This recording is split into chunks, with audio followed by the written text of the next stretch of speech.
that paradigm. And I was like, oh my God, there's so many rules. How do people do this? They make it sound so easy, and it's so hard. I can tell you, I'll tell you one thing. It's definitely real. I'm still in the beginning. Like I said, I'm not even financially stable enough where I can actually move out. Yeah. Okay, so I'm in a way the beginning. That's why I my TikTok account, it says on the title, spiritual awakening in process, in the process. Uh-huh. You know what I'm saying? Yeah. Like you guys, my followers, or whoever watches my videos, is gonna see things happening in real time. Yeah. Because I'm currently trying to manifest. I'm currently trying to put into practice all these things that I've learned. Yeah. And I've already seen things happen. Yeah. Like for example, with the download that I told you I got regarding the idea for the business so that I could start generating some money. Yeah. I got a comment, a private DM from a follower saying that she really enjoyed my content and she just connects to it, and that I kept popping up and it's just something that she just feels a connection to me or whatever. And we started talking. Well, it turns out I'm in a regular conversation with her, and I'm telling her like what I'm telling you. I'm currently trying to manifest. I'm in this situation, whatever, not thinking anything. Well, it turns out that this follower owns a chain of restaurants in Chicago. Oh. And this particular girl is dead set on giving me the money to start my business and just helping me get this started. Somebody I do not know. Yeah. From a hole in the wall. Wow, that's awesome. So she says that she felt this spirit sent her.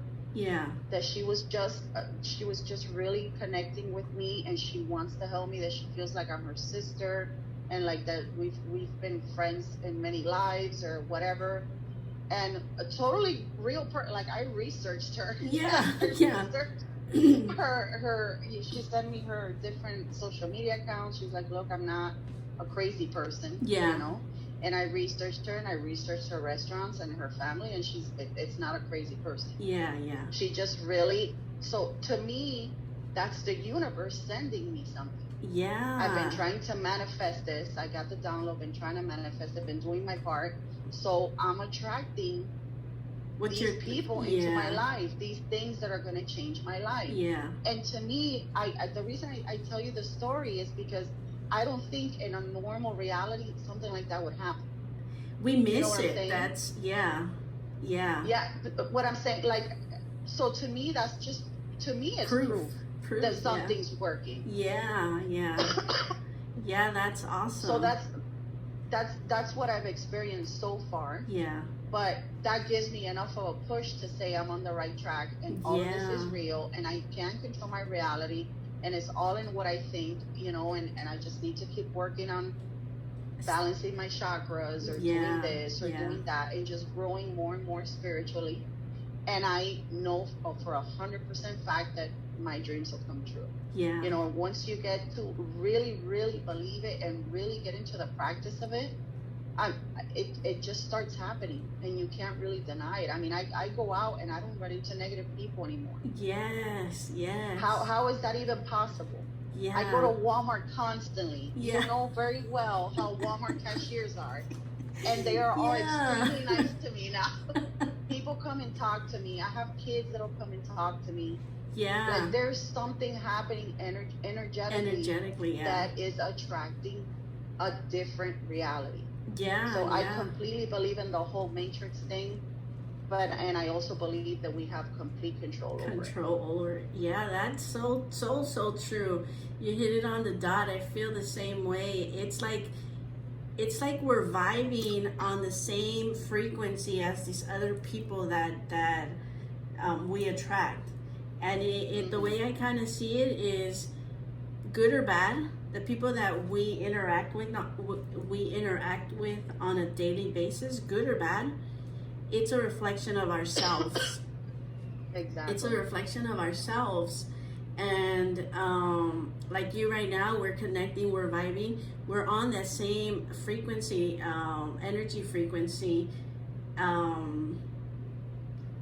And we're kind of feeding off of each other, and we're connecting. Everything you feel and understand and know in your heart, it feels to me like it's the same feeling. And sometimes when we interact somewhere in the store, in our daily activity with people that we don't really vibe with, or we don't like their personality or something about them, I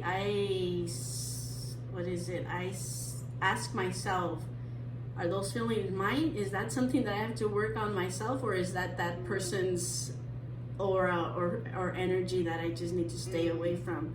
And then I know I've kind of learned how to discern my struggles, my what I need to work on myself, because I see a little bit of whatever I don't like in that person. I'm like, oh, I think that's a little bit of me. Exactly. So I gotta work on that. You said that. Yeah. Because that's what we do as spiritual people, right? Now, like there's certain things that annoy us, and then we'll stop and be like, okay, what am I supposed to learn from this? Yes. And that happened to me at Walmart too, of all places, because I got there, and I don't know if you saw that video where I told the story, but I got there super early in the morning, and the whole area where they have all the carts was packed. Oh, okay. So I go and I pick one cart, right? And once I'm already like halfway through the entrance, I realize it's one of those wiggly carts. Oh, okay. So I start getting I just start getting so aggravated, because it's like there's 100 carts there. I had to pick the one that was messed up, right? Yeah. And I'm trying to just walking through the store with the wiggly wheel, and I'm just getting more and more and more and more aggravated. And then I'm like, okay, what am I supposed to learn from this? Yeah. So I turned it into a whole spiritual thing, and I was like, well, you know what? There's been so many times that I've come here, this place has been packed and there hasn't been one cart. And I've had to go out and try to get them from the parking lot or just carry everything. Yeah. And I just did like this whole thing, and then I realized, I'm just grateful for this cart. I'm grateful I even have a cart. Yeah. And I'm walking around the aisles happy with my messed up cart. Just turning it around. I just kind of like, yeah, like on myself, I just turned it all around and said, okay, what can I learn from it?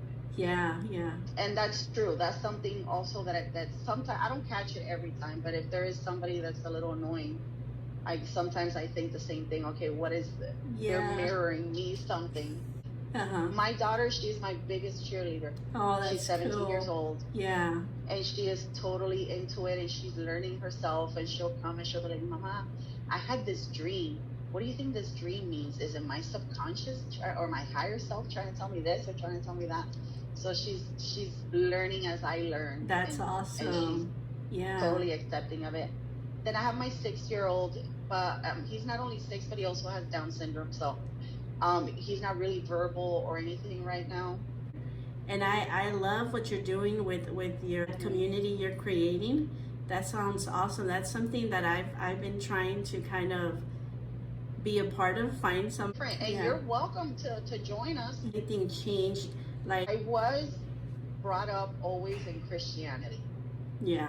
Oh, hold on one second. But I was brought up in Christianity, and that's what I believed, in God. Jesus is God's son. Yeah. Just the basic things that, you grew up Catholic, but what you grew up as a child. Yeah. Knowing who God is and what things are right and what things are wrong. Yeah. But again, I don't come from a fanatical family.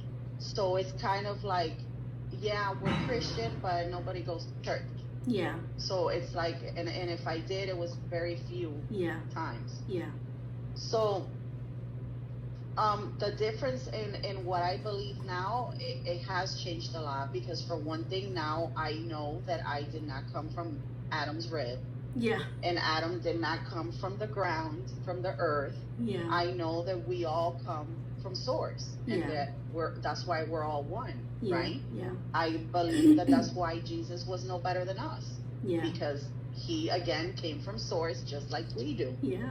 We're all one. So there is a lot of things that have changed. But as far, I always believed in God. Now I just believe in source and in God, whatever you want to call it. But in a more unlimited way. Yes. I guess. Yeah. Right? Yeah. Like I believe now I believe that there's no judgment. I believe, there's a lot of things from the Bible that I just don't agree with now. Yeah. But as far as in believing in a higher thing, like in a God, I always did believe in it. I just see it differently now. Yeah, that's so true.